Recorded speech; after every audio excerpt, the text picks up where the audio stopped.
In 2017, over 1.6 million new cancer cases and over 600,000 cancer deaths were projected to occur in the United States. Imagine if a family member was suffering from one of these painful illnesses and the only thing you could do was to help lessen the pain they had until they passed away. This right to die has been questioned for almost a century. However, it was only until recent that this topic has seen nationwide debate. As an aspiring physician, I believe it is important to provide as many healthcare options for terminally ill patients and severely disabled patients, including physician-assisted suicide. Terminally ill patients should not be subjugated to the pain and suffering caused by their illnesses and wait for it to kill them.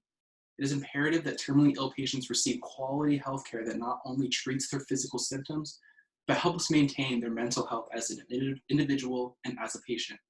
In my speech, I will talk about Karen Quinlan, the patient that led to the legalization of physician-assisted suicide in some states, the difference between euthanasia and physician-assisted suicide, and the ethical controversy behind the procedure, specifically within religion.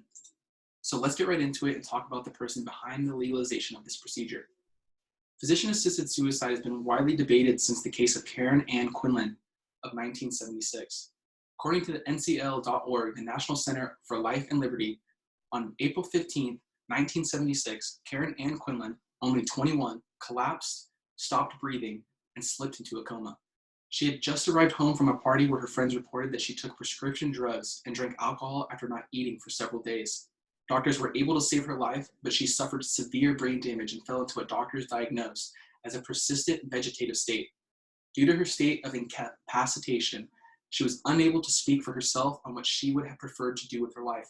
Given her unfortunate circumstance, her parents made the decision to take their daughter off life support so that she can pass on peacefully. However, the hospital watching over Karen refused to take her off life support since there were no laws that allowed the parents to end their daughter's life. The hospital exercised their own legal rights to refuse the parents of Karen as it would protect themselves from malpractice and homicidal charges. Karen's parents were appalled that they were forced to watch their daughter remain in a permanent vegetative state, so they took it upon themselves to take the case to court. After many hearings, the case was taken to the Supreme Court, which struck nationwide debate on patient autonomy and the right to die for the terminally ill, or in Karen's case, the severely disabled.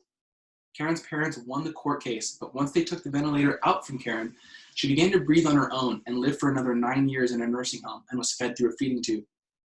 Despite the outcome of Karen's life, her parents and many supporters of Karen's parents fought for an innate right that changed the way we as a country view patient autonomy. Patient autonomy is vital when it comes to physician-assisted suicide because it is a major decision, and patients considering this treatment should not be influenced one way or the other.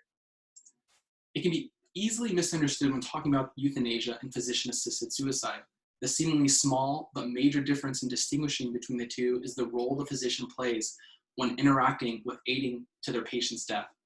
According to the World Federation of the Right to Die Societies, a conglomeration of multiple groups who support human autonomy and the right to die, states, physician-assisted suicide entails making lethal means available to the patient to be used at a time of the patient's own choosing.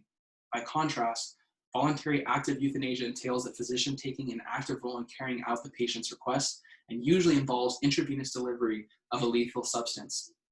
This minute difference is what separates legal practice in certain states from illegal practice in all parts of the United States. The doctor provides the medication necessary to end the patient's life, but it is the patient who actively takes the medication, knowing full well of the consequences. Euthanasia is when the doctor plays an active role in ending the patient's life by lethal injection. The major difference between the two is that physician-assisted suicide helps maintain the mental integrity of the physician when providing the medication, whereas euthanasia may go against their own morals and affect them negatively when actively taking the patient's life.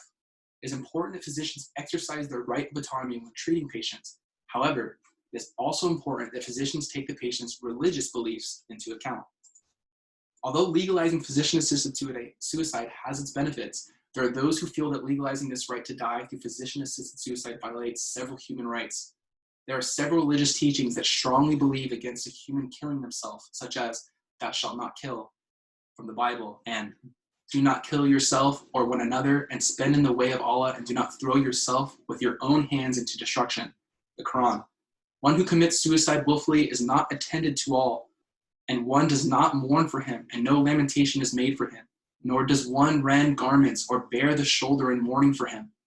The religions of Catholicism, Islam, and Judaism are a few of many that highly denote the act of suicide as sinful. Based off the teachings from the book of Exodus, it is arguable that physician-assisted suicide is murder because the physician provides the means for the patient to take their own life. The physician would be considered the murderer as they provided the poison for the patient to consume. The act of taking the poison willfully could arguably be seen as taking God's gift for granted. They believe life should not be seen as expendable and should be valued even if diagnosed with terminal illnesses. It is important to take into consideration their religious views when treating patients as a human being who is suffering, because they should have at least given the option to how to spend their own suffering. Despite that these religions regard suicide as sinful, there is evidence that not all religions and beliefs shame those who wish to end their own suffering. A religious teaching that is indifferent when it comes to suicide is Buddhism. According to the Sumata Nikata, a volume found in the Pali Canon of Buddhist teachings, Sariputta, speaking to the Blessed One, "Venerable Sir, the Venerable Channa has used the knife to kill himself. What is his destination? What is his future born?" The Blessed One, speaking to Sariputta, "Sariputta, didn't the Channa declare his blamelessness right in your presence? When one lays down his body and takes up another body, then I say one is blameworthy. This did not happen in the case of Channa. Channa used the knife blamelessly." It is important to note that Sariputta was ill before committing suicide, which is why this anecdote speaks volumes when addressing physician-assisted suicide. The Blessed One, Buddha, did not consider his act of suicide as selfish. He saw that Sariputta had achieved enlightenment, which meant he was liberated from sins and human desires. Buddhism believes that we are destined to wander this earth for eternity through death and rebirth, samsara, until we reach enlightenment. Therefore, Buddhism does not condone suicide. However, suicide can be done when a person has attained enlightenment and can reach nirvana, freedom from this perpetuating cycle of death and rebirth.